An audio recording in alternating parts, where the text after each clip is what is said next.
Hey guys, John Conley from UncleJohnSoap.com. I was chatting with a friend on Facebook last night, Sean Land, and he was venting to me a little bit about a broken aftershave bottle in a package that he received. And it happens. I mean, sometimes there's just nothing you can do about it. Sometimes the packaging might be a little off. Sometimes, no matter how well you pack something, it looks like it was run over by the mail truck. But I'm going to show you what I do. I've been pretty fortunate. I have never had anything break due to shipping. I have had people get a hold of or receive a cracked our 8-ounce shave soap jars. And usually that was in the beginning. There would be a few that would crack right across the bottom. There's two problems with that. One, I was packing them a little hot. When I was putting the soap in the jar, it was a little warm. And then to get the soap to settle in the jar, I would bang it against the counter to get it to kind of level off. So chicken or egg, I don't know. Something about that combination just was not working. So I've changed a couple of things. The way I let the soap cool a little bit more before I pour it in the jar. And most of the time it settles on its own. I don't have to tap it against the counter anymore. If it needs leveling off a little bit, the spoon that I'm using to kind of dish it out of the bowl, I'll use that and just kind of smooth it out a little bit, and that's fine. But I get less cracks that way. So let me show you how I pack my stuff, sort of, my shave stuff at least. Okay, so I start with a square of bubble wrap. I buy this bubble wrap in rolls, 10-inch wide by however many feet long. I have the bubble wrap facing like a diamond to me. Put the jar in the center, bring up one corner. And then I tuck this spot a little bit here, bring up this corner. And I do that on all the way around. Then I take my two fingers and I kind of tuck this a little bit, these little wings, bring this point over. And then I already had tape on this one, so just a little bit of Scotch tape to hold it together. And that's plenty for these jars. For our aftershave bottles, I cut it a little more oblong. So it's 10 inches wide by, I don't know, 15, 16 inches long. And I will, first thing I do is I take electrical tape, vinyl electrical tape, and I make sure I'm covering where the safety seal is on the cap, and I stretch the tape while I'm pulling it around to make a seal. That's the first thing, and then let it come down onto the glass so that it's bridging that. That serves a couple purposes. One, if the seal in this cap gets funky, it won't drip out through here. The second thing is, the tape should keep the seal from going bad, because it's not going to allow the cap to twist backwards. What happens sometimes in transit, when these bottles go from cold to hot, back to cold, back to hot, whatever, in planes, now if it's alcohol based, it's probably not flying USPS, it's probably going ground.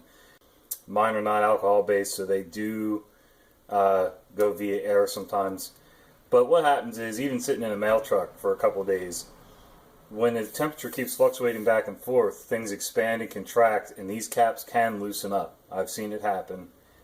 This is the main reason we don't make the aftershaves in the small metal whiskey flasks anymore, because those caps really loosen up and there's no good way for me to keep them tight. So anyway, so I tape the cap. That's one thing. I have this sort of facing away from me at a diamond. I'm hoping you can see that. There, I'll tell you what. So you can see how the point is towards me. I lay the bottle on here like this. You can see how it's sort of off-centered. Alright, let me see if I can show you the rest.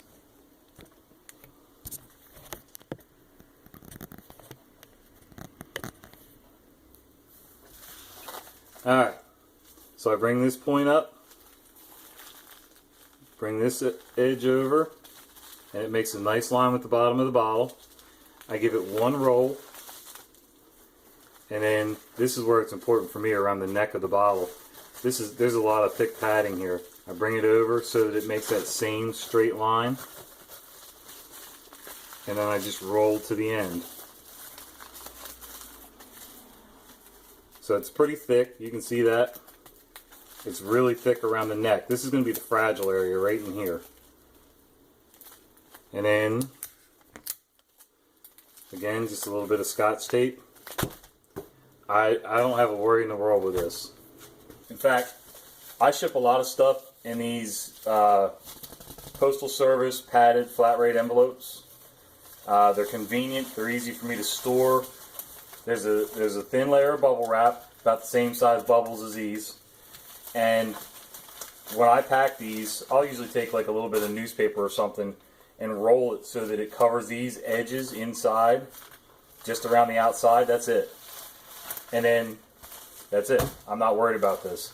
Unless they take this and drop a hammer on it, I mean, like literally take a hammer and hit it, run it over with the truck. I've never had one of these bottles break. In fact, I took one of these one day, packed it up just like this, sealed it, took it out in the middle of the street, and I threw it as high as I could and let it hit the blacktop probably 6-8 times and never had a bottle break.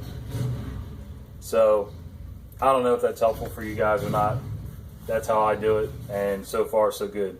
If I start getting breakage more than once, you know, every 6, 8, 12 months, then I'll have to reevaluate. But until then, that's been pretty good.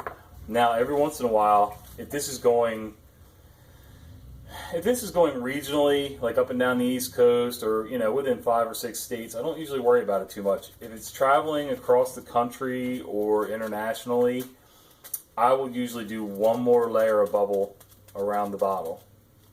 Sometimes, depending on where I'm shipping, if they're really strict with customs, I will take a quart Ziploc. Nah, it might be a gallon.